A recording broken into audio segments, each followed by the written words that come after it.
नमस्कार मित्रांनो, महा taste सिरीजच्या YouTube चॅनलमध्ये मी सुरेश तावरे आपलं सर्वांचं मनापासून स्वागत करतोय। आपण मागच्या सेशनपासून आपण चालू केलेलं आहे 2021 साली जी काही पोलीस भरती झाली होती त्यातलेच बरेच पोस्टचे जे काही एक्झाम पेपर झाले होते, जसं की बॅट्समन असेल किंवा रिसेंटली झालेली तुमची SRPFचे जे काही एक्झाम झालेले आहेत त्याचं ॲनालिसिस आपण मागच्या काही 3-4 सेशनपासून आपण चालू केलेलं आहे। इथून मागच्या सेशनमध्ये आपण कोल्हापूर जिल्ह्याचा जो काही बॅट्समनचा जो काही पेपर झाला होता आणि त्याच पद्धतीने रत्नागिरी जिल्ह्याचा जो काही बॅट्समन पोस्टसाठी जो काही एक्झाम झाली होती त्याचे गणित आणि बुद्धिमत्ता विषयाचे जे काही विश्लेषण आहे ते आपण मागच्या सेशनमध्ये बघितलेलं आहे। तर ते दोन्ही सेशन जर तुम्ही बघितले नसतील तर ते तुम्ही बघून घ्या, ज्याच्यामध्ये आपण काय केले की जो काही तुमचा एक्झाममध्ये विचारले गेलेले गणित आणि बुद्धिमत्तेचे जे काही प्रश्न होते ते तुम्हाला कोणत्या पद्धतीने सोडवायला पाहिजे होते, किंवा इथून पुढे जर तुमची एक्झाम राहिली असेल कोणते SRPFचे वगैरे ज्या एक्झाम्स असतील तर तुम्हाला एक आयडिया येईल की आत्ताच्या ह्याच्यामध्ये किंवा इथून मागचे जे काही क्वेश्चन पेपर होते आणि आत्ताचे 2021 सालचे लेटेस्ट जे काही क्वेश्चन पेपर त्यांनी झालेले आहेत, एक्झाम्स झालेले आहेत, त्याचे त्यांचं स्ट्रक्चर काय, त्यामध्ये त्यांनी काय काय चेंजेस केलेले आहेत, किंवा त्यांची आपण काय म्हणतो एक एक्झामची लेवल, क्वेश्चन विचारण्याची जी काही लेवल आहे ती कोणत्या प्रकारची आहे, इझी, मॉडरेट किंवा डिफिकल्ट, ह्या 3 लेवलमध्ये तुम्हाला पण आयडिया येईल की पेपर कसा होणार आहे।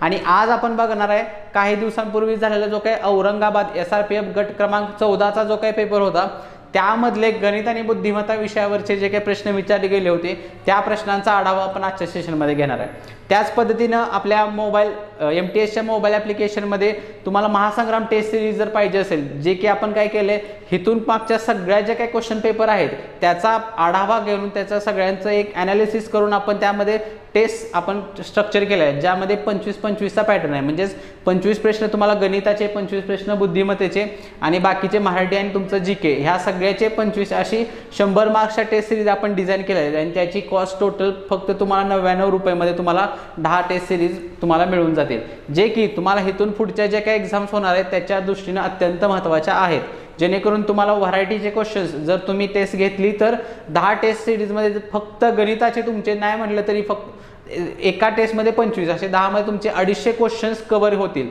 आणि ज्याच्यामध्ये आपण सगळा सिलेबस त्यामध्ये कव्हर केला आहे। 25 प्रश्न डिझाईन करत असताना प्रत्येक टॉपिक कसा कव्हर करता येईल ह्याला आपण जास्त प्राधान्य दिलेलं आहे। आणि त्याच पद्धतीनं पोलीस भरतीसाठी खास सामान्य ज्ञान आणि चालू घडामोडीच्या 1800+ टेस्ट सिरीज आपल्या या MTSच्या चॅनेलवर, MTSच्या तुमच्या आपल्या मोबाईल ॲप्लिकेशनवरती तुम्हाला बघायला मिळतील आणि त्याची कॉस्ट फक्त 99 रुपये आहे।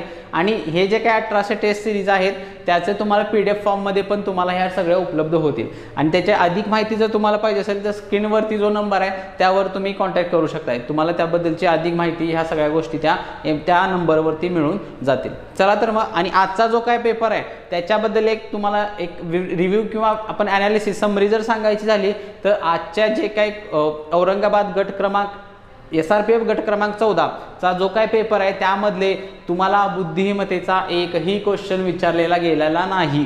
म्हणजेच काय, जर टोटल बघितले तर तुम्ही गणितावरचे 25 प्रश्न आहेत, टोटल 25 प्रश्न आहेत, ज्यामध्ये बुद्धिमत्तेचा एकही क्वेश्चन विचारलेला नाही। त्याच्यामुळे इथून पुढं पण तुम्हाला अभ्यास करत असताना ह्याच्यावरून तुम्हाला एक समजायची अशी गोष्ट म्हणजेच काय, तर इथून पुढे जर तुम्ही एक्झाम देत जाणार असाल SRPFच्या ज्या की आता गणपतीनंतर होणार आहेत ह्याच्यामध्ये ते असाही चेंजेस करू शकता ज्यामध्ये तुम्हाला बुद्धिमत्ता विचारणार देखील नाहीत, फक्त गणितावर त्यांनी फोकस केलेला आहे। आणि गणिताची जर तुम्ही लेवल जर बघितली तर आजचे इझी लेवल नाही, ती मॉडरेट लेवलचे सगळे क्वेश्चन्स आहेत, सगळे मॉडरेट लेवलचे क्वेश्चन्स आहेत ज्याच्यामध्ये तुम्हाला फक्त कॅल्क्युलेशन जास्त बघायला मिळेल। शाब्दिक एक्झाम्पल्स कमी आहेत पण तुम्हाला वर्ड प्रॉब्लेम किंवा आपण कॅल्क्युलेशनच्या ज्या गोष्टी म्हणतो सरळीकरण, सरळ रूप द्याची जी काही एक्झाम्पल्स आहेत ती तुम्हाला जास्त विचारले गेलेले आहेत। त्याच्यामुळे असाही तुम्हाला इथून पुढचा पॅटर्न विचारला जाऊ शकतो ज्यामध्ये तुम्हाला 100 मार्क्समध्ये बुद्धिमत्तेचा एकही क्वेश्चन बघायला मिळणार नाही, फक्त गणिताचे विषय बघायला मिळतील। आणि आजच्या ह्याच्यामध्ये तुम्हाला टोटल 25 प्रश्न गणितावरचेच आहेत ज्याची लेवल मॉडरेट लेवलचे आहेत। चला तर मग सेशनला चालू करूया। प्रश्न पहिला तुमच्या स्क्रीनवर दिसतोय, दिलेला आहे 30 अधिक x ह्याचं गुणोत्तर 30 अधिक x ह्याच्यासोबतचं गुणोत्तर तुम्हाला दिले 23 अधिक x आणि ह्या दोघांचं गुणोत्तर बरोबर 50-4 असेल। म्हणजेच काय, 30 अधिक x ह्याचं गुणोत्तर 5 होते आणि 23 अधिक x ह्याचं गुणोत्तर 4 होते। तर आपल्याला विचारले x ची किंमत किती, म्हणजेच काय हे जी x आहे ह्याची किंमत किती. आता हे सोडवत बसायचं नाही, लक्षात ठेवा, हे कधीही सोडवत बसायचं नाही. फक्त करायचं काय, एक्सच्या ज्या काही किमती आहेत ऑप्शनमधल्या फक्त टाकायच्या. 30, 6, 25 आणि 5, 25 आणि 5 असे आपल्याला ऑप्शन दिलेले आहेत. आणि आपण काय करायचं, फक्त एक्सच्या किमती इथं टाकायच्या प्रत्येक ठिकाणी आणि नंतर काय करायचं, त्याचं गुणोत्तर काढायचं आणि ज्याचं गुणोत्तर 50/4 येईल ते ऑप्शन आपला बरोबर असेल. आता एक्सची किंमत 30 टाका आधी. 30 आणि 30 60, 60 23 आणि 30 किती होतात, 53. किती होणार, 53. आणि अशी कुठलीच संख्या नाही आहे जी दोघांचा एका संख्येनं ह्या दोघांना भाग जाईल. त्याच्यामुळे 30 तर उत्तर असणार आहे का आपलं, नाही. पहिला ऑप्शन तुमचा निघून गेला. त्यानंतर 6, 30 आणि 6 किती होत आहेत, 36. 23 आणि 6 29. आता 29 कसली आली, आपली मूळ संख्या येते, त्याच्यामुळे ह्याचं पण आपण गुणोत्तर काढू शकत नाही. म्हणजे किंवा गुणोत्तर डायरेक्टली किती येणार आहे, 29 36च येणार आहे. पण आपल्याला पाहिजे किती, 5/4 पाहिजे, त्याच्यामुळे हा पण ऑप्शन गेला. आणि त्यानंतर आता बघा 25 आणि सॉरी इथं होणार आहे 30 आणि 25 55 आणि 23 आणि 25 48. मग अशी कुठली संख्या नाही ज्या संख्येनं 55ला पण भाग जाईल आणि 48ला पण भाग जाईल. त्याच्यामुळे 25 पण ऑप्शन नाही आहे, राहिला फक्त एकच, तो म्हणजे काय असणार आहे आपला 5. हे तुमचं उत्तरच असेल. कन्फर्म करूया. 30 अधिक 5 35 आणि 23 आणि 5 28. मग 7 भाग जातोय बघा. 7 5 35 आणि 7 चौक 28. किती आलं, 5/4. तेच पाहिजे. त्यामुळे उत्तर काय असणार आहे आपलं, ऑप्शन डी हे उत्तर असेल. ऑप्शन डी हे उत्तर असणार आहे. याच्यामध्ये तुम्ही एक्सची किंमत वगैरे तिरकस गुणाकार करत बसला तर तुमचं कॅल्क्युलेशन वाढते विनाकारण. त्यापेक्षा बेस्ट वे काय पडतोय तर एक्सच्या किमती टाकायच्या आणि फक्त क्रॉस चेक करायचं, जेणेकरून गुणोत्तर याला किती पाहिजे, 5/4 गुणोत्तर याला पाहिजे. त्यानंतर नेक्स्ट पुढचं एक्झाम्पल बघा. जर a वजा b चा 40% म्हणजे काय, a वजा b ह्याचं किती काढायचं आहे, 40% बरोबर a अधिक b कंसात a अधिक b, इथं कॅपिटल करा, काय प्रॉब्लेम नाही. a वजा b बरोबर a अधिक b चा 20%. किती, 20% आहे. तर आपल्याला विचारले तर b हा a च्या किती टक्के आहे. म्हणजे आता काय काढलं पाहिजे आपल्याला, आता शेकडेवारीमध्ये काढत असताना कधी पण लक्षात ठेवा, आपल्याला त्यांची ॲक्च्युअल किमती, जसं की a ची किती किंमत असणार आहे आणि b ची खरी किंमत किती असणार आहे ह्याच्याशी काही देणं घेणं नाही. कारण आपल्याला उत्तर कशात काढायचं आहे, शेकडेवारीमध्ये काढायचं आहे. त्याच्यामुळे काय करावं लागेल आपल्याला, आधी a आणि b चं गुणोत्तर काढायचं. काय काढायचं, a आणि b चं आधी गुणोत्तर काढावं लागेल. आता गुणोत्तर कसं काढायचं ते बघूया. आता 40% म्हणजेच काय असणार आहे, 40/100.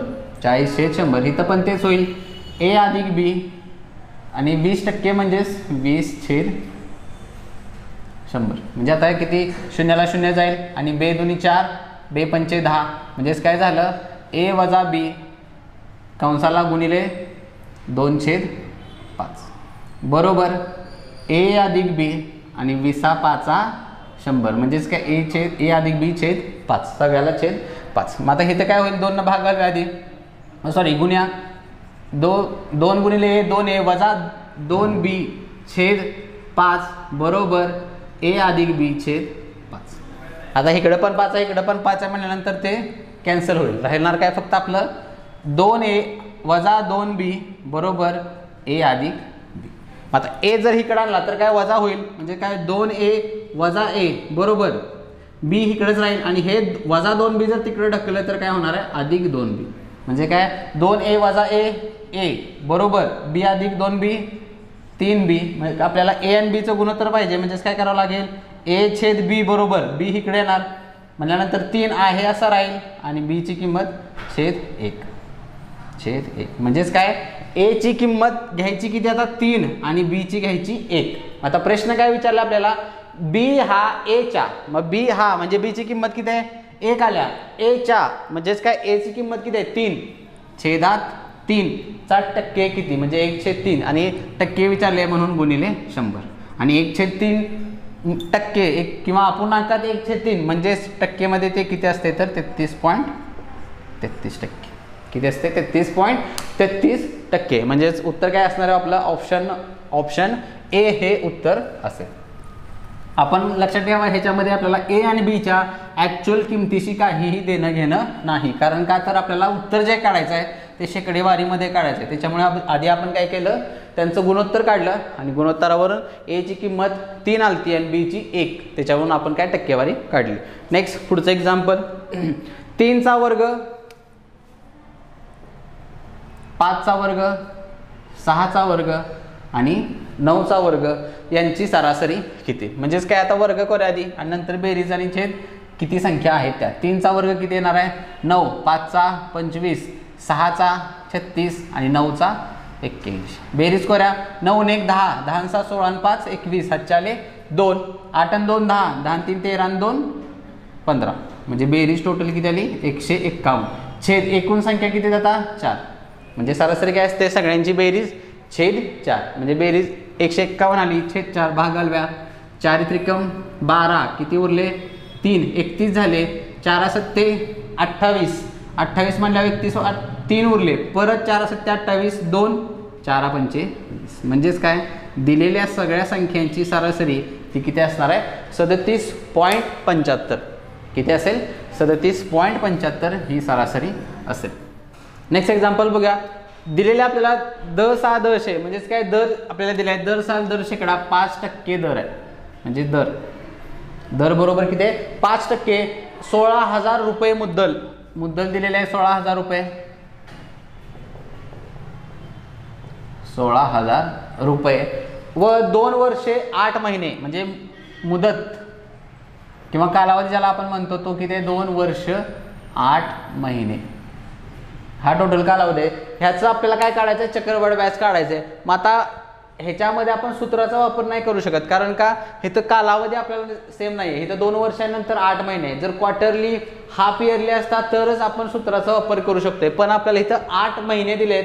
त्याच्यामुळे आपल्याला काय केलं पाहिजे, आधी कन्सेप्ट वाईज आधी प्रत्येक वर्षाचं, म्हणजे पहिल्या वर्षी चक्रवाढ व्याज, दुसऱ्या वर्षी आणि तिसऱ्या वर्षी घेत असताना तिसऱ्या वर्षाचं काढावं लागेल आणि त्याच्यावरून 8 महिन्याचं किती ते आपल्याला काढावं लागेल. म्हणजेच आधी काय करावं लागेल, पहिल्या वर्षी म्हणजे मुद्दल 16,000 रुपये, त्याचं पहिल्या वर्षाचं चक्रवाढ व्याज किती असणार आहे ते आधी काढलं पाहिजे.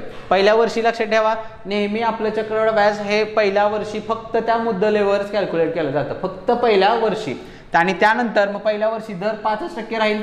मग पहिल्या वर्षी 16,000चं 5% किती येणार आहे 5/100. म्हणजे हे 2 0 2 गेले आणि 16 पंचे 80 आणि वरचा 1 0, म्हणजे किती आलं 800 रुपये.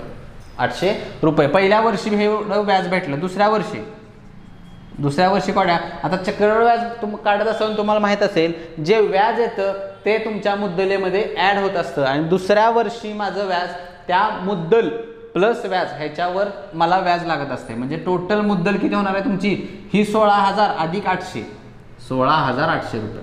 कधी दुसऱ्या वर्षासाठी. कुठं दुसऱ्या वर्षासाठी. आता दुसऱ्या वर्षी घेत असताना तिथनं व्हॅल्यू घ्यायची.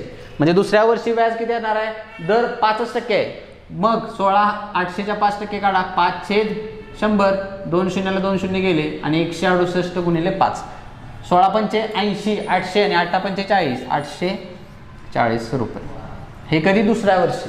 म्हणजे 2 वर्षाचं एकूण व्याज तुम्हाला आतापर्यंत भेटला. तर तिसऱ्या वर्षी काढताना तिसऱ्या वर्षाचं काढ्या आणि त्यानंतर आपण 8 महिन्याचं त्यातून घेऊया. मग तिसऱ्या वर्षी मुद्दल काय असणार आहे रे, ही 16,800 अधिक 840 किती होते टोटल 0 4 8 आणि 8 16, हातच्याला 1 17,640 रुपये. ह्याच्यावर तिसऱ्या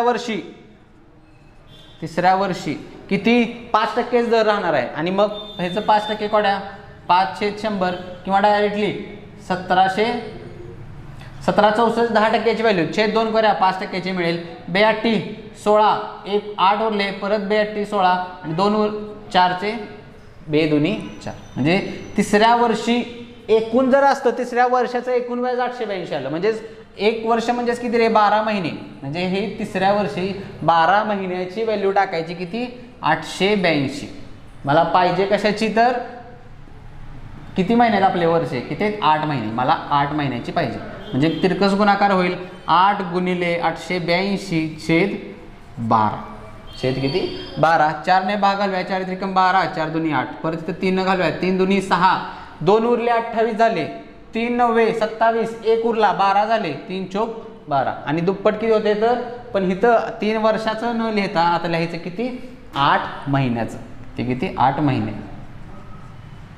8 महिन्याचं किती आलं एका महिन्याचं, किंवा हे सगळ्याची गुणाकार म्हणजे तुम्हाला टोटल 8 महिन्याचं मिळेल. 294 गुणिले 2 4 दुनी 8 9 दुनी 18 हातच्याला 1 बेदुनी 4 आणि 1 5 588. टोटल बेरीज करूया तुम्हाला काय मिळेल आपल्याला एकूण व्याज मिळेल. हे किती होणार आहे 8 परत 8 आणि 4 12 हातच्याला 1 परत 8 आणि 8 16 16 आणि 6 22 16 आणि 6 22 म्हणजेच काय 2 वर्ष 8 महिन्याचं माझं एकूण व्याज किती असेल तर ते असणार आहे 2228 रुपये. किती असेल 2228 रुपये एवढं माझं टोटल 2 वर्ष 8 महिन्याचं व्याज असणार आहे. ह्याच्यामध्ये तुम्ही सूत्राचा वापर करू शकत नाही लक्षात ठेवा, कारण एक तर महिने तुम्हाला क्वार्टरली पण नाही आहेत किंवा हाफ इयरली पण नाही आहेत. त्याच्यामुळे तुम्हाला सेपरेटली व्याज काढलं पाहिजे आणि त्याच्यानंतर सगळ्यांची बेरीज हे काय असेल तुमचं एकूण व्याज मिळणार आहे तुम्हाला. नेक्स्ट पुढचं एक्झाम्पल बघूया. 2100 रुपये मुद्दलाचे दर साल दर शेकडा. मुद्दल किती आहे 2100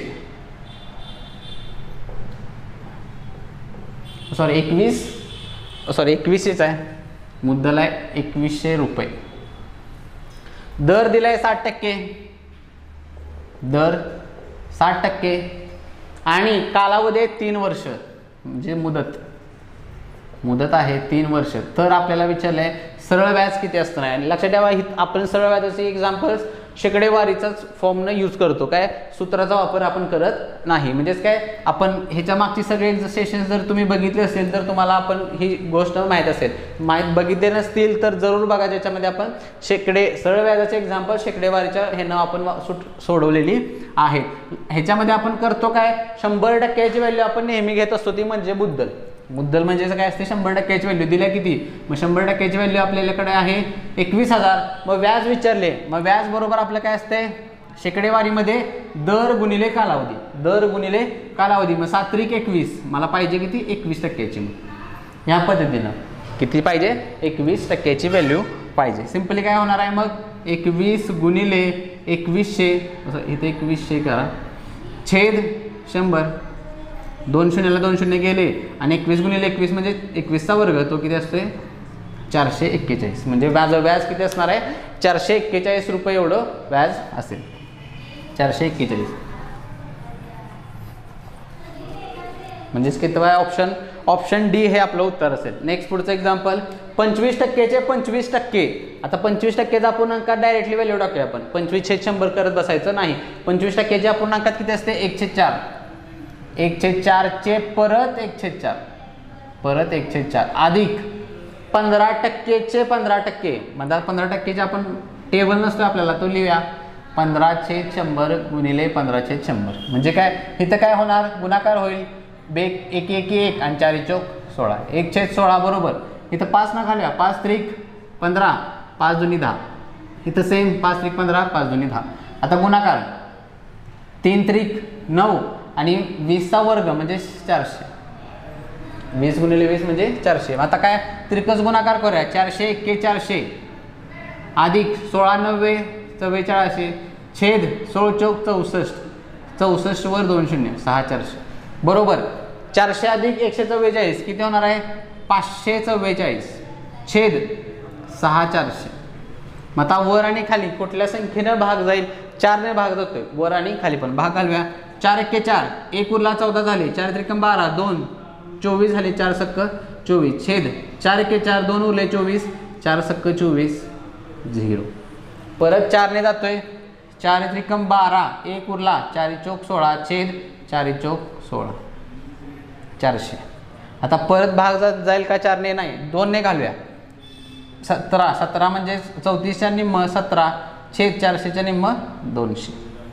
म्हणजे आता 2 ने घालूया परत 17 ने काय होईल 17 छेद 200 बे 1 बे 100 आणि बे 8 16 बे 5 10. म्हणजे उत्तर काय आलं रे 8.5 छेद 100 छेद 100. पण ऑप्शन जर तुम्ही बघितले तर दशांश चिन्हात आहे, त्याच्यामुळे हे आपल्याला काय दशांश चिन्हामध्येच फायनली कन्वर्ट केलं पाहिजे. हे आपल्याला कशात आले, अपूर्णांकात आले, कन्वर्ट करूया. आता छेदात 100 आहे, छेदात किती पण असू दे 10, 100, 1000, तर लक्षात ठेवा आपला जो काही दशांश चिन्ह आहे तो कुठं डावीकडे सरकत असतोय. किती डावीकडे, म्हणजेच आता छेदात किती आहेत 100 आहेत, 2 शून्य आहेत म्हणल्यानंतर माझं दशांश चिन्ह डावीकडे अजून 2 घरं सरकेल. म्हणजेच आता आहे किती 1, टोटल होणार किती छेदात आहे 2, 3 घरं सरकेल. म्हणजे 85 लिहावं लागेल आणि 0.085 0.085 हे माझं खरं उत्तर असेल. उत्तर तुमचं 8.5 छेद 100 लिहू शकत नाही, कारण तुम्हाला फायनल ऑप्शन जर बघितले तर ते कसे आहेत दशांश चिन्हात लिहिलेले आहेत, त्याच्यामुळे तुम्हाला ते कन्वर्ट करावं लागेल. आणि छेदात 10, 100 असलं काय असेल तर दशांश चिन्ह तुमचं डावीकडे सरकत असतं, त्याच्यामुळे उत्तर असं काय आपला ऑप्शन बी हे उत्तर असेल. नेक्स्ट पुढचं एक्झाम्पलला जाऊया. दिलेलं आहे पहिल्या कंसामध्ये 2 अधिक 1 छेद 2 हा कंस पूर्ण आणि ह्याच्या बाहेर लिहिलेला आहे 3.5 वजा सगळा कंस पूर्ण. म्हणजे आधी काय केलं पाहिजे, आपल्याला कंसामधली संख्या सोडवली पाहिजे. म्हणजे हा कंस सोडवूया आणि त्यानंतर मग आपण पुढची गोष्ट लिहिणार. म्हणजेच काय होईल 2 अधिक 1 छेद, म्हणजे इथं छेद समान करावं लागेल, तिरकस गुणाकार, 2 दुनी 4, 4 आणि 1 5, म्हणजे इथं किती आलं 5/2. म्हणजे इथं काय होणार मग त्यानंतर हे 2 कुठं रे अंशात जातं, हे 2 कुठं जाणार अंशामध्ये जाणार आहे. म्हणजे किती राहील 2/5 आणि हे परत आता काय करूया अपूर्णांकात करूया. 5 दुनी 10, 10 दुनी आपलं 10 आणि 2 12, 12/5 आणि कंसाच्या बाहेर किती 3.5 वजा 12/5. आता तिरकस गुणाकार न करता काय करूया डायरेक्टली हे कंसात आहे लक्षात ठेवा. मग कंसातून बाहेर काढत असताना आधी काय करूया त्याला दशांश चिन्हात कन्वर्ट करूया. म्हणजे किती होणार आहे 5 × 5, 5 दुनी 10, किती उरले 2, 20 झाले आणि 5 × 4 20, म्हणजे किती 2.4. मग 3.5 वजा 2.4 किती येणार आहे, 5 4 गेला 1, 3 2 गेला 1, किती असेल उत्तर 1.1. उत्तर काय असणार आहे माझं 1.1. सिम्पली हा कंस आधी सोडवायला पाहिजे होता तुम्हाला आणि तो सोडवल्यानंतर त्याचं उत्तर किती येणार आहे 2.4 आणि ते फायनली कितीतनं वजा काय आहे 3.5. उत्तर काय असेल 1.1. ऑप्शन काय ऑप्शन नंबर 1 पहिलं ऑप्शन हे आपलं उत्तर असणार. त्यानंतर नेक्स्ट पुढचं एक्झाम्पल बघूया. कंसामध्ये दिलेला आहे 0.048 छेद 1.6 भागिले 1.6 भागिलेला मी डायरेक्टली छेद असं लिहितोय अधिक 0.69 अधिक 0.69 छेद 2.3 गुणिले 1.5 ह्याला गुणिले 1.5. म्हणजे काय आता दशांश चिन्हाचा आहे, दशांश चिन्हाच्या कन्सेप्ट तुमच्या क्लिअर असल्या पाहिजेत. काय करायचं आता आधी दशांश चिन्ह काढून टाकूया आपण, आधी दशांश चिन्ह काढून टाकूया. मग इथं किती 3 घर आहेत आणि इथं खाली छेदात एकच घर आहे, म्हणजे सगळ्यात जास्त घर किती आहेत 3 आहेत. 3 म्हणल्यानंतर अंशांच्या छेदाला 1000 ने गुणलं पाहिजे, इथं 1000 ने गुणलं पाहिजे आणि 1000 ने गुणल्यानंतर हे सगळे दशांश चिन्ह आणि शून्य निघून जातं आणि छेदामध्ये काय येणार आहे इथं एकच शून्य आहे. इथं किती आहे एकच घर सोडून शून्य आहे, पण आपण गुणले किती 1000 ने गुणले, इथं लक्षात ठेवा 1000 ने. मग एका दशांश चिन्हाला 1 शून्य निघून गेला आणि वरचे 2 शून्य वाढतील, म्हणजे उत्तर किती असेल 1600 अधिक. त्याच पद्धतीने इथं आता इथं पण एक घर आहे, इथं पण एक घर आहे, दशांश चिन्ह काढून टाकायचं लक्षात.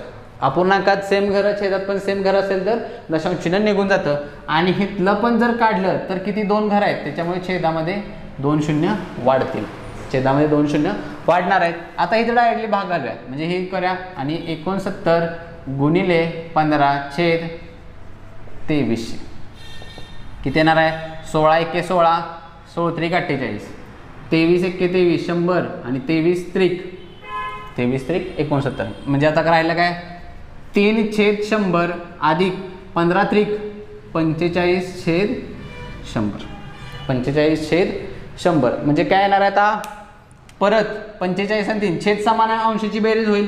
45 आणि 3 48/100 48/100. ऑप्शन जर बघितले दशांश चिन्हात आहेत, ह्याला कन्वर्ट करूया म्हणजे छेदात 2 शून्य आहेत म्हणल्यानंतर अंशामध्ये 2 घरं सोडून दशांश चिन्ह द्यावं लागेल. किती येणार आहे 0.48. उत्तर काय असेल आपलं 0.48 हे उत्तर असणार आहे. म्हणजेच काय तर ऑप्शन नंबर किती आहे ऑप्शन नंबर 4 आपलं उत्तर असणार आहे. ऑप्शन 4 हे उत्तर असेल. नेक्स्ट पुढचं एक्झाम्पल बघूया आपण. दिलेलं आहे आपल्याला ए बरोबर 1/3b आणि बी बरोबर 1/2c. तर आपल्याला काय काढायचं आहे, ए बी सी ह्या तिघांचं एकत्रित गुणोत्तर आपल्याला काढायचं आहे. आता एकत्रित गुणोत्तर काय करण्यासाठी आपल्याला काय केलं पाहिजे, आधी ए आणि बीचं गुणोत्तर काढा. हे आपल्याला अपूर्णांकात दिले, गुणोत्तरामध्ये करूया. काय होणार आहे, a/b इकडं आलं की हे सेम राहील आणि b/c बरोबर 1/2. हे सी इकडे छेदात येईल आणि हे बी इकडे छेदात आलं. म्हणजेच काय, ए बीचं गुणोत्तर काय आलं आणि हे आपण एकत्र कसं करतो, a/b आणि जे अक्षर कॉमन आहे ते एका खाली एक लिहितो, म्हणजे b/c. किमती टाकूया. पहिल्या एची किंमत 1 आहे, बीची किंमत पहिल्या 3 आहे, 1/3. दुसरं bc किती आहे, 1/2. आता हिथं आणि हिथं रिकामी जागा राहिली आणि रिकाम्या जागे काय आहेत, आपलं आडव्या लाईनमध्ये त्याच्या जवळची असणारी संख्या. म्हणजे इथं आडव्या लाईनमध्ये 3 जवळ आहे आणि इथं आडव्या रेषेत कोण जवळ आहे, 1. आणि नंतर सगळ्यांचा गुणाकार, 1 × 1 3 × 3 आणि 3 × 2 6. आणि हेच फायनली मला काय मिळतं, ए बी सीचं गुणोत्तर. ते किती येणार आहे, 1/3 3/6. 1 3 6 हे आपलं उत्तर असेल.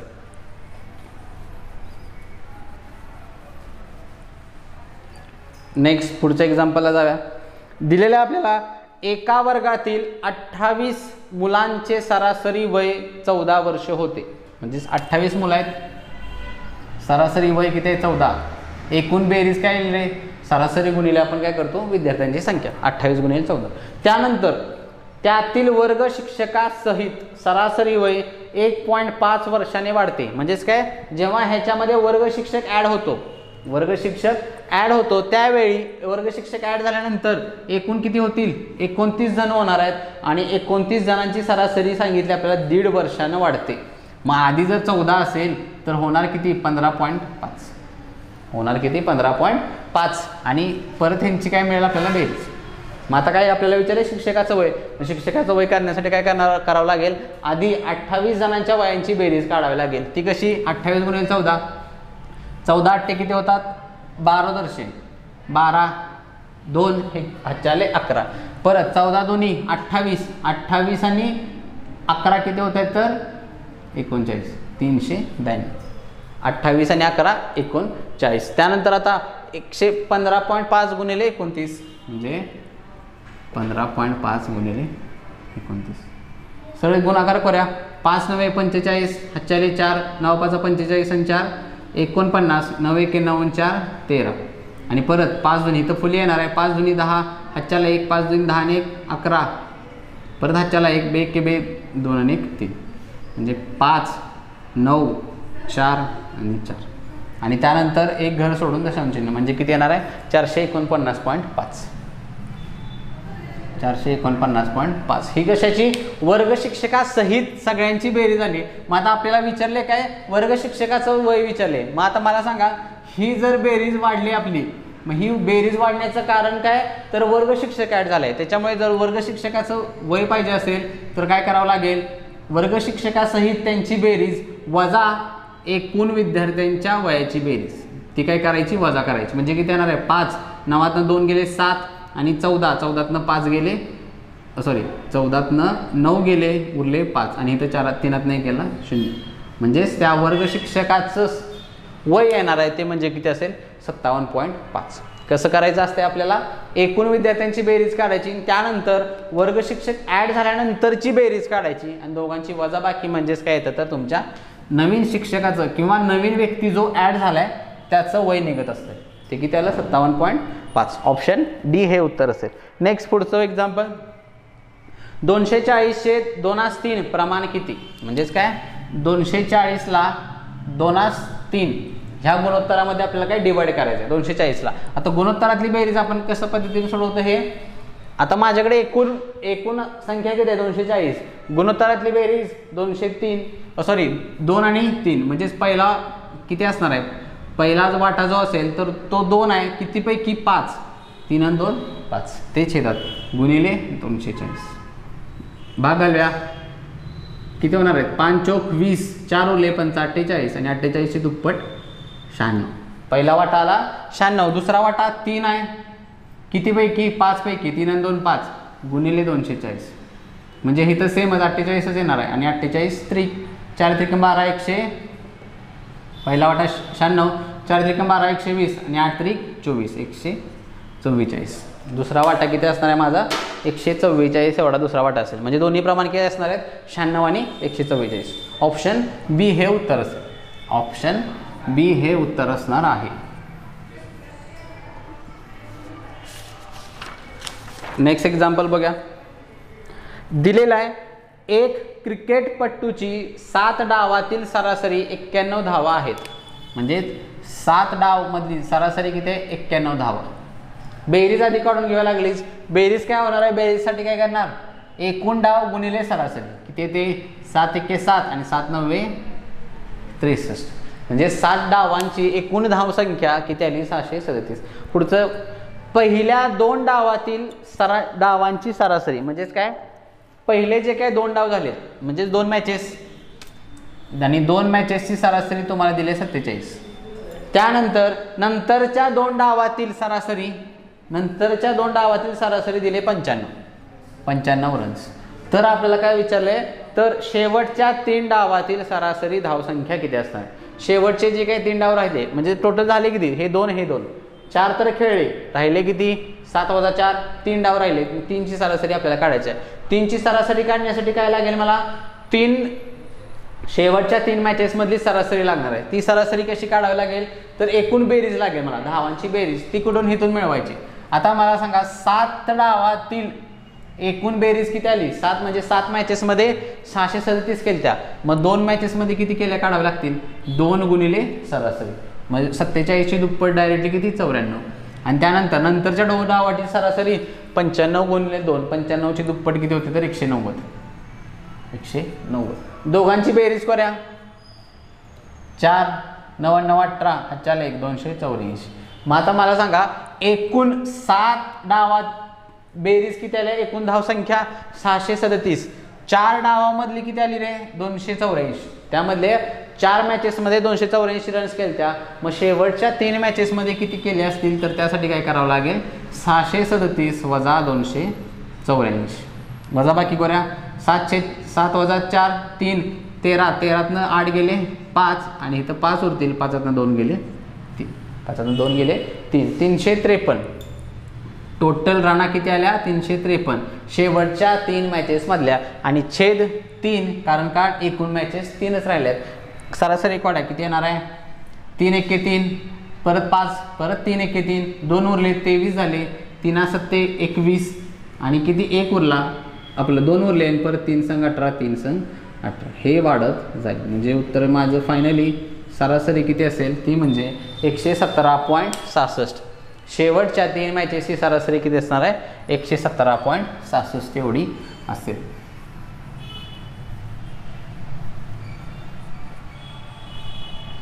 त्यानंतर नेक्स्ट पुढचं एक्झाम्पल दिलेलं आपल्याला 0.43चा घन वजा 0.1चा घन छेद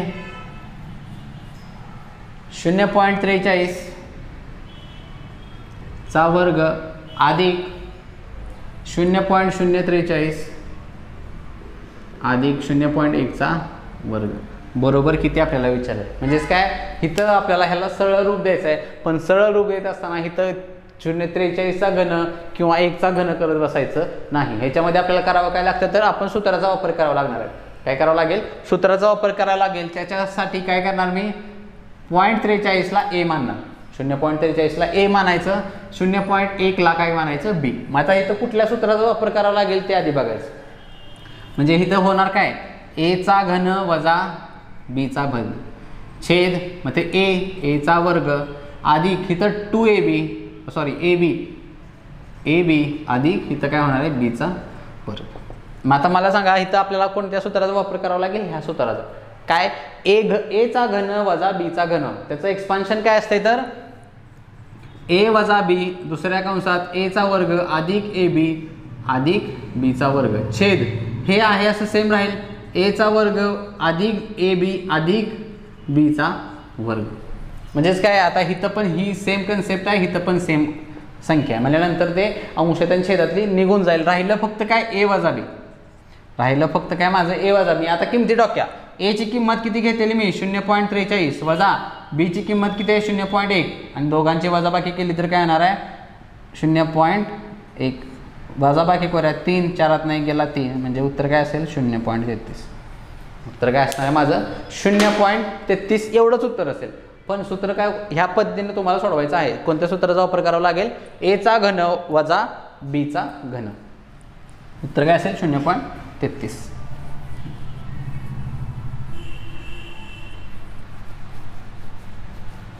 त्यानंतर नेक्स्ट पुढचं एक्झाम्पल बघा.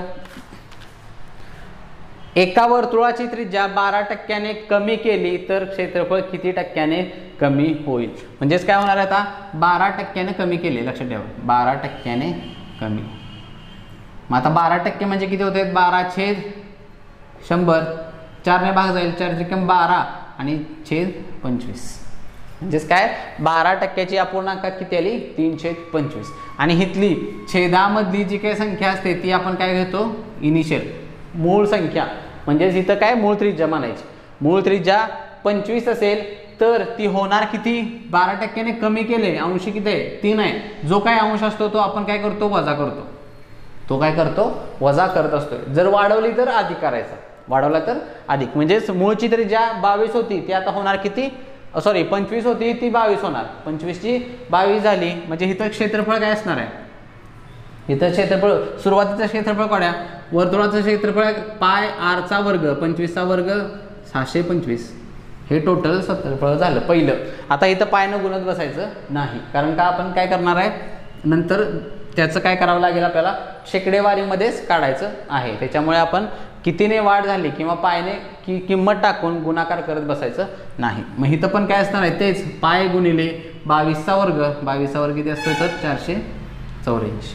484. मग आता इथं पण पायची किंमत आहे, इथं पण पायची किंमत आहे, ती काढून टाकायची. मग घ्यायचं काय फक्त 625 आणि 484. म्हणजेच सुरुवातीचं क्षेत्रफळ होतं 625. आता झालं किती 484 मानायचं. मग आता प्रश्न काय विचारलाय क्षेत्रफळ किती टक्क्याने कमी आहे.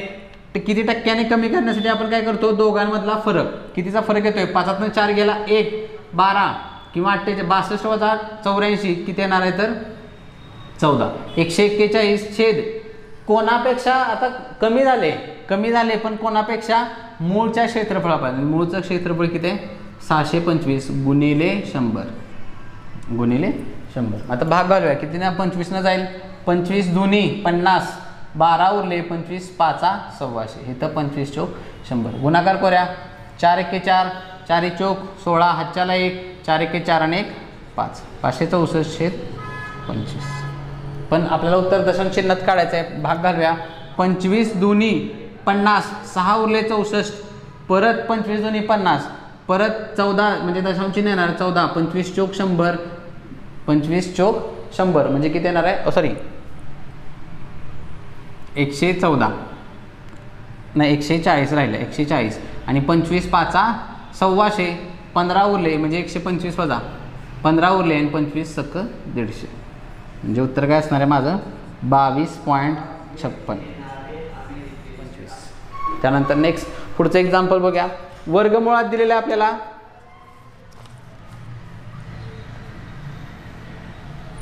वर्गमुळात आहे 4.8 गुणिले 9.6 गुणिले 0.051 छेद 0.0016 गुणिले 0.0017 गुणिले 0.24.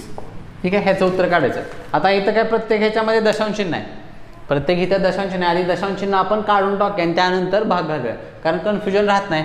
चेक करूया अंशामध्ये टोटल किती घर सोडून दशांश चिन्ह आहे बघा. इथं 4 आणि 1 5 आणि 1 6 अंशात किती आहेत 6 छेदात 4 आणि 4 8 आणि 2 10 टोटल किती आहेत छेदामध्ये 10 घरं सोडून दशांश चिन्ह आहे. म्हणजेच काय इथं जर खालची जेवढ्यानं कमी आहे म्हणजे वर जेवढे कमी आहेत तेवढे शून्य वाढवायचे. लक्षात ठेवा काय करतो आपण, जेवढे कमी आहेत तेवढे शून्य अंशात वाढवायचे. जिथं कमी आहे तिथं, म्हणजे इथं 6 आहेत, 4 ने कमी आहेत, म्हणजे अंशामध्ये तुमचे 4 शून्य वाढणार आहेत. लक्षात ठेवा. म्हणजे सगळं दशांश चिन्ह आधी काढून टाका.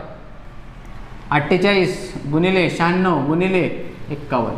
आणि जसं आपण मगाशी म्हटलं इथं 4 शून्य वाढणार आहेत आणि 4 शून्य म्हणजेच ते किती आहे, 10,000 आलं. आणि 10,000 आहे यासाठी छेद, आणि छेदामधले पण सगळे दशांश चिन्ह निघून जातील. 16 गुणिले 17 गुणिले 24 अशा पद्धतीने तुमची संख्या राहील. भाग घालूया. 16 त्रिक 48, 17 त्रिक 51 आणि 24 चोक 96 आणि 4 त्रिक 12 आणि 12 त्रिक 36. 36 वर 4 शून्य 36,000. 36,000 आणि 36,000चं वर्गमूळ किती येणार आहे तर ते 600. 36,000चं वर्गमूळ किती येणार आहे, 600 येणार आहे. म्हणजे उत्तर काय असेल माझं, 600 हे उत्तर असेल.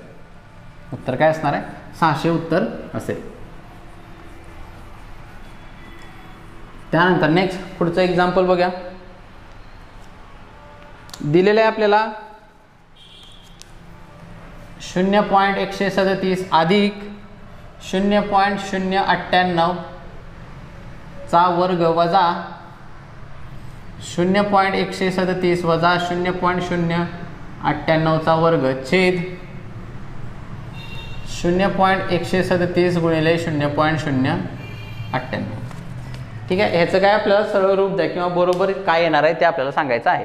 आता ह्याच्यामध्ये जर पहिले तर इथं पण आपल्याला काय सूत्रांचे वापर करून आपल्याला काय करायचं, ह्याचं आन्सर काढायचं आहे. सूत्र म्हणजे कोणती, ए वजा बी किंवा ए वजा, इथं कुठलं ए अधिक बी कंसाचा वर्ग त्याचं एक्सपान्शनचं सूत्र वापरायचं आहे. आणि तिथं ए वजा बी कंसाचा वर्ग. म्हणजेच काय, इथं मी काय करणार, 0.137 ला ए मानायचं आणि 0.098 ला काय मानायचं बी.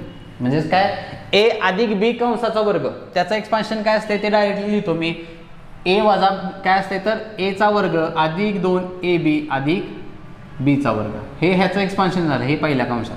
वजा ह्या कंसात ह्याला काय ए मानले आपण, ह्याला बी, म्हणजे ए वजा बी कंसाचा वर्ग त्याचं एक्सपान्शन काय असते तर ए वजा बी वजा 2ab अधिक बी चा वर्ग छेद. आता हे ए आहे आणि हे बी आहे, ए गुणिले बी म्हणजेच ए बी. ठीक आहे. ह्या पद्धतीनं मानून घ्यायचं. आता बाहेर कंसाच्या बाहेर काढ्या सगळ्या संख्या, अलीकडं काय बदल होणार नाही, पण इथले सगळे चिन्ह बदलतील, कारण कंसाच्या बाहेर काय वजा, आणि कंसाच्या बाहेर जर वजा चिन्ह असेल तर कंसातील सगळे चिन्ह बदलतात. म्हणजे हे अधिकचं वजा ए स्क्वेअर होईल, वजाचं अधिक 2ab होईल आणि अधिकचं वजा बी स्क्वेअर होईल आणि छेद ए बी सेम राहील. छेद ए बी सेम राहणार. आता काय काय कॅन्सल होते बघा, अधिक ए स्क्वेअरला वजा ए स्क्वेअर कॅन्सल होणार आहे, शून्य उत्तर येईल. अधिक बी वर्ग वजा बी वर्ग कॅन्सल होईल. मग राहिलं फक्त काय, अधिक 2ab अधिक 2ab, ते किती येते 4ab छेद ए बी. मग इथं काय, हे कसं लिहिले आपण 4 गुणिले ए बी आणि छेदामध्ये पण ए बी. मग ए बीला ए बी कॅन्सल होईल, राहिलं काय फक्त 4.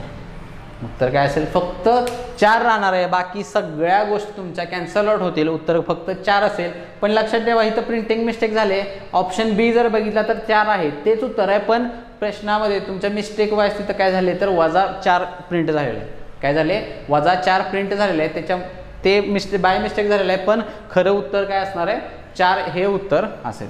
उत्तर काय असणार आहे 4 हे उत्तर असेल फक्त, ज्याच्यामध्ये बाकी सगळ्या गोष्टी निघून जातील, राहते फक्त 4 सूत्राचा. आणि ही सूत्र तुमची तोंडपाठ असली पाहिजेत, नाहीतर असले एक्झाम्पल्स सोपे असतात, पण जर तुम्हाला सूत्र तोंडपाठ नसतील तर तुमचे हातचे 1-2 मार्क निघून जातील. ठीक आहे. नेक्स्ट पुढचं एक्झाम्पल बघूया आपण.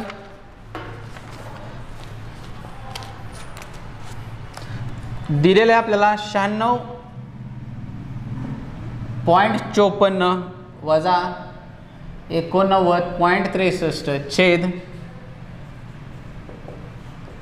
96.54 अधिक 89.63 भागिले. आता ते जे भागिले ते भागिले म्हणल्यानंतर काय होणार आहे, उलटं जर केलं तर काय होतं रे गुणाकार, आणि उलटं केल्यानंतर जो तो प्रश्नामध्ये तुमचा अपूर्णांक आहे तो मी डायरेक्टली उलटा करून लिहितो. अपूर्णांक उलटा करून लिहितो, काय होईल 9.654 अधिक 8.963 छेद 965.4 वजा 896.3. ठीक आहे, ह्या पद्धतीने होणार आहे. मी लक्षात ठेवा इथं भागिलेच्या ऐवजी गुणिले लिहिले आणि गुणाकाराचं उलटून काय होणार आहे ते सॉरी भागिलेचं उलटून गुन्हे केल्यानंतर अपूर्णांक बदलतो, अपूर्णांक उलटा होतो. आता काय वजाबाकी करा डायरेक्टली. बरोबर, वजाबाकी करूया. 4तनं 3 गेला 1, 5 6 म्हणजे 15, 15तनं 6 गेले 9 म्हणजे इथं 15, 15तनं 9 गेले परत 6 आणि इथं 0 म्हणजे उत्तर आणि 2 घरं सोडून दशांश म्हणजे किती येणार आहे 6.91.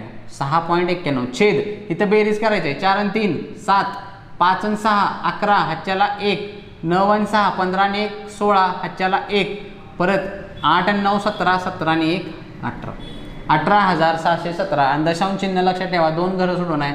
उत्तर काय असेल 186.17 गुणिले. आता इथं पण त्याच संख्येत लक्षात ठेवा, इथं आपण जे केले तेच त्या संख्या तिथं आहेत, फक्त दशांश चिन्ह बदलले.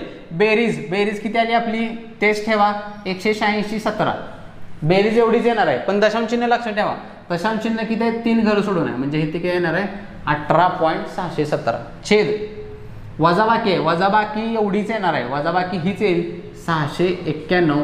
फक्त दशांश चिन्हात त्यांनी बदल केला आहे, ते इथं किती आहे एकच घर सोडून दशांश चिन्ह, एकच घर सोडून दशांश चिन्ह आहे म्हणजे किती आहे 691. म्हणजे आता काय करावं लागेल मगाशी जे आपण एक्झाम्पलमध्ये केलं ते अंशात किती घर सोडून दशांश चिन्ह आहे ते चेक करूया आणि छेदात किती आहे. म्हणजे इथं अंशात हे 2 आणि हे 3, अंशात किती आहेत 5 घरं सोडून दशांश चिन्ह आहे. छेदात बघूया 2 आणि 1 3, 2 आणि 1 3. छेदामध्ये फक्त 3 घरं सोडून आहेत म्हणल्यानंतर काय होणार रे छेदामध्ये माझे 2 शून्य वाढतील, छेदामध्ये 2 शून्य वाढतील आणि सगळे दशांश चिन्ह काढून टाकायचं. 691 गुणिले 18,617 छेद 18,617 गुणिले 691. 2 शून्य आणि 2 शून्य म्हणजेच काय तर 100 टाकायचं, 2 शून्य म्हणजेच 100. मग आता काय 691ला 691 निघून जाते, 1800ला ह्याला निघून जाते, राहिलं काय फक्त 1/100, राहिलं फक्त 1/100. आणि पण ऑप्शन जर बघितले तर तुम्हाला काय निगेटिव्हमध्ये आहे आणि 1/100 म्हणजेच काय 10चा वजा 2 वर्ग, 10चा वजा 2 वर्ग म्हणजेच काय असेल ऑप्शन काय असणार आपलं ऑप्शन नंबर 1 हे उत्तर असेल, 10चा घातांक वजा 2 हे उत्तर असणार आहे.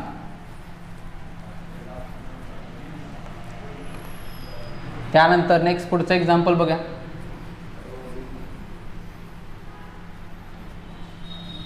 नेक्स्ट एक्झाम्पल आपल्याला दिलेलं आहे सिंपल बेरीज करा डायरेक्टली संख्या घेऊन बेरीज करायची, पण पहिल्यांदा लिहिताना सगळ्यात मोठी संख्या लिहायची जसं की 22.7777 परत 222.777 आणि काळजी काय घ्यावी लागेल आपल्याला दशांश चिन्हाच्या खाली दशांश चिन्ह आलं पाहिजे आणि लास्ट 2.7. काय काय होणार आहे बेरीज करूया.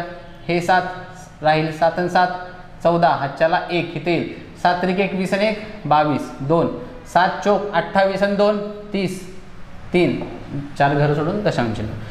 हे किती आहे 4 2 8 8 आणि 3 11, हातच्याला 1 3 2 6 आणि 1 7 2 2 4 आणि हे 2. उत्तर काय असेल माझं 2471.0247 म्हणजेच काय ऑप्शन 4 2471. ऑप्शन 4 हे आपलं उत्तर असणार आहे, ऑप्शन 4 हे उत्तर असेल. काळजी फक्त काय दशांश चिन्हाच्या खाली दशांश चिन्ह आलं पाहिजे. नेक्स्ट पुढचं एक्झाम्पल 23 2.3 गुणिले 1.5 अधिक 4.7 गुणिले 1.2 वजा 3.4 गुणिले 1.1 बरोबर किती गुणाकार. आता दशांश चिन्हाचा गुणाकार आहे म्हणजे दशांश चिन्ह गुणाकार करत असताना लक्ष ठेवा आधी काय आधी साधा सिंपल गुणाकार करून घ्यायचा, दशांश चिन्ह नाही असं कन्सिडर करून गुणाकार करून घेऊया. 15 न गुण्या 15 त्रिक 45 हातच्याला 4 15 2 30 आणि 4 34. म्हणजे आता दशांश चिन्ह द्यायचं आहे किती घर सोडून येणार आहे इथं 1 घर सोडून आणि इथं म्हणजे टोटल उत्तरामध्ये जेवढी घरं असतील 2 घरं सोडून दशांश चिन्ह अधिक इथं गुणाकार करून घ्या 12 7 84 4 हातच्याले 8 12 चौक 48 आणि 8 56 आणि इथं पण किती घर सोडून इथं 1 आहे इथं 1 आहे टोटल 2 घरं सोडून दशांश चिन्ह वजा आणि 11 गुणाकार करायचा असेल तर काय त्या संख्या आहे अशांमध्ये त्यांची बेरीज असते. मध्ये त्यांची बेरीज असते. हे 11 करायची ट्रिक आहे.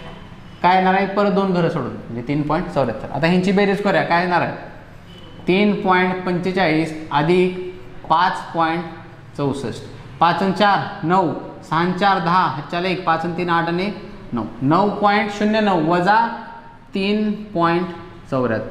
9तनं 4 गेले 5, इथं पण 9 उरतील. 9तनं 7 गेले 2 आणि 8तनं 3 गेले. इथं 8 उरतील आणि नाही सॉरी इथं काय होणार, 9तनं 4 गेले 5, इथं 10च राहतील. 10तनं 7 गेले 3 आणि इथं 8तनं 3 गेले 5.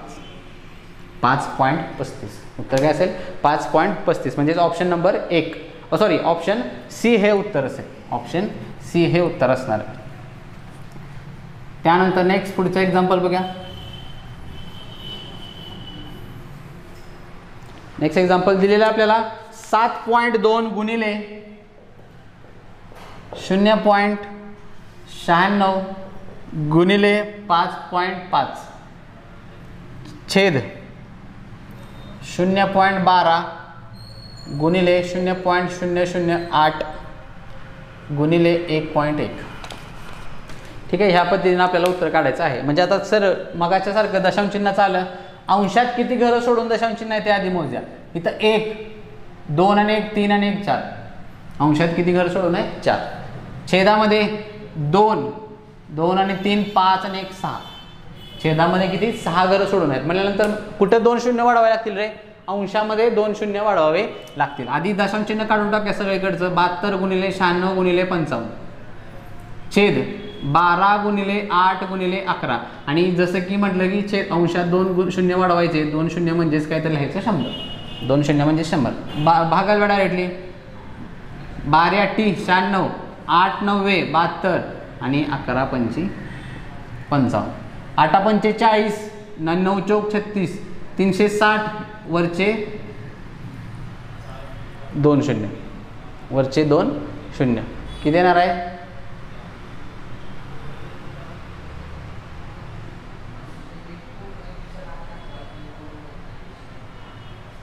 उत्तर काय असेल 36 गुणिले 360. 8 5 40 आणि वरचं 9 म्हणजे 9 चौक 36, 360 आणि वरचे 2 शून्य म्हणजे किती येणार आहे. टोटल उत्तर काय असेल आपलं 36,000.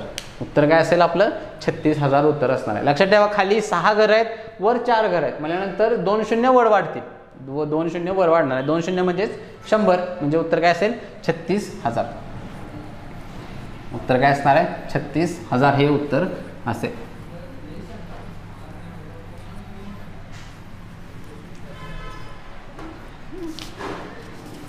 त्यानंतर पुढचं नेक्स्ट एक्झाम्पल आपल्याला दिलेलं आहे. अनिलचा पगार संजयपेक्षा 25% जास्त आहे. म्हणजेच 25% अपूर्णांकात किती असते रे 1/4. 25% अपूर्णांकात किती असतं 1/4. आता संजयपेक्षा जास्त आहे, संजय आणि अनिल. ठीक आहे, अशा 2 व्यक्ती आहेत आणि संजयपेक्षा म्हणजे ज्याच्यापेक्षा असेल त्याला आपण छेदातली व्हॅल्यू देतो. छेदात किती आहे 4 आणि पेक्षा जास्त म्हटले म्हणून काय अंश ऍड करतो. पेक्षा जास्त म्हणजे 4 आणि 1 अंश 1 आहे, 4 आणि 1 5. म्हणजे संजयचा पगार 4 रुपये असेल, अनिलचा पगार 5 रुपये असेल. प्रश्न काय विचारलाय तर संजयचा पगार अनिलपेक्षा किती टक्के कमी आहे. आता मला सांगा, अनिलचा पगार 5 रुपये आहे, संजयचा पगार जर 4 रुपये असेल तर किती रुपये कमी आहे रे 1 रुपयानं कमी आहे. कोणापेक्षा, प्रश्नात सांगितले अनिलपेक्षा. ज्याच्यापेक्षा असेल तो कशात असतो छेदात. अनिलपेक्षा म्हणजे अनिलचा पगार किती आहे 5 आणि टक्केवारीमध्ये विचारले म्हणून गुणिले 100 म्हणजे 1/5 म्हणजेच किती 5 दुनी 10 म्हणजेच किती असणार आहे 20%. किती टक्क्याने कमी असेल 20% कमी असणार आहे. 20% कमी असेल. त्यानंतर नेक्स्ट पुढचं एक्झाम्पल बघा. 30 ते 50 पर्यंतच्या सर्व मूळ संख्यांची सरासरी किती. म्हणजे मूळ संख्या काढाव्या लागतील. 30 पासून 31 एक येणार आहे, 31 32 33 34 पण नाही, 35 नाही, 36 नाही, 37 एक येतोय, 37 38 आहे का नाही, 39 40 41 आहे, 41 42 नाही, 43 एक मिळते आपल्याला, 43 44 नाही, 45 पण नाही, 46 पण नाही, 47 एक आणि काय मिळते 47 एवढ्या आपल्याला काय मिळतात, मूळ संख्या मिळतात. 30 ते 50 पर्यंतच्या. बेरीज करूया. 7 आणि 3 10, 10 आणि 1 11, 11 आणि 7 18, 18 आणि 1 19, हातच्याला 1, 4 त्रिकम 12 आणि 1 13, 13 आणि 3 16 आणि 3 19. बेरीज किती येणार आहे, 199. आणि सरासरी म्हणजेच काय, सगळ्यांची बेरीज छेद एकूण संख्या. एकूण संख्या किती आहे, 3 आणि 2 5. बेरीज भाग घालूया. 5 त्रिक 15, 4 उरले 49 झाले. 5 9 45, परत 4 उरले आणि 5 40. सरासरी किती येणार आहे, 39.8. सरासरी किती असेल, 39.8 एवढी सरासरी असणार आहे. 39.8. नेक्स्ट पुढचं एक्झाम्पल बघा. नेक्स्ट एक्झाम्पल काय, 1.75 हेक्टोमीटरचे 225 मीटरचे असलेले गुणोत्तर. म्हणजे आता काय केलं पाहिजे आपल्याला, हेक्टोमीटर म्हणजेच काय, 1 हेक्टो बरोबर काय असते रे आपलं, 100 मीटर असते. 100 मीटर. मग आपल्याला काय विचारले, 1.75 हेक्टो, ते आधी मीटरमध्ये केलं पाहिजे. म्हणजे ह्याला किती ना, 100ने गुणलं पाहिजे. आणि 100ने गुणल्यानंतर काय, दशांश चिन्ह निघून जाईल आणि हे सगळे शून्य निघून जाते. म्हणजे किती येणार, 175 मीटर. मग आता युनिट सेम झालं, युनिट सेम करावं लागलं. आणि 175चं मार्क कशाशी काढायचं आपल्याला, 225 सोबत. मग भाग आल्या. 25 8 25 8 200 होते. 25 7 पावणे 200 आणि 25 9 सव्वा 200. म्हणजे गुणोत्तर ते किती येणार आहे, 7-9 हे गुणोत्तर असेल. महत्त्वाचं काय होतं तर, हेक्टो जे आहे ते तुम्हाला मीटरमध्ये कन्वर्ट करावं लागेल. आणि 1 हेक्टो बरोबर काय असते तर 100 मीटर. नेक्स्ट लास्ट एक्झाम्पल दिलेलं आहे आपल्याला. 4.71 छेद 4.71 भागिलेला डायरेक्टली छेद लिहितो मी. 47.1 अधिक 52.73 छेद भागिले 527.3. 527.3. आता जर तुम्ही संख्या बघितल्या तर त्याच आहेत, संख्या सेम आहेत. अंशात आणि छेदात पण डायरेक्टली घालवू शकत नाही तुम्ही. कारण का, दशांश चिन्ह वेगळे, त्यामुळे ती संख्या पण बदलते. दशांश चिन्ह आधी काढून टाक्या. आता इथं वर किती आहे तरी सगळ्यात जास्त 2 घर आहेत. वर किती, 2 घर आहेत, खाली एकच आहे. म्हणल्यानंतर 100ने गुणावं लागेल. 100ने जर गुणलं तर वरचं सगळं निघून जाईल, वरचं दशांश चिन्ह निघून जाईल. पण छेदात एकच शून्य पण आणि वरचा 1 शून्य आहे तो वाढेल. म्हणजे ते किती येणार आहे, 47-10 अधिक इथं पण वर 2 शून्य आहेत, खाली एकच आहे. वर 2 घर आहेत, खाली एकच आहे. म्हणल्यानंतर इथला खालचा जो काय एक घर वाढणार आहे तिथं आपण काय होणार आहे, शून्य वाढेल. तिथं शून्य वाढेल. आणि दशांश चिन्ह वरचं जर काढून टाकलं तर छेदामध्ये काय होणार आहे, 1 शून्य वाढेल. मग आता काय, हे डायरेक्टली 471ला 471 निघून गेलं, हे 1 आणि 5273 1 5273 राहिलं काय, 1/10 अधिक 1/10. मग छेद समान आहे म्हणजे अंशाची फक्त बेरीज 2/10 आणि 2/10 म्हणजेच काय असते तर 0.2. 2/10 म्हणजेच काय असतं 0.2. ठीक आहे.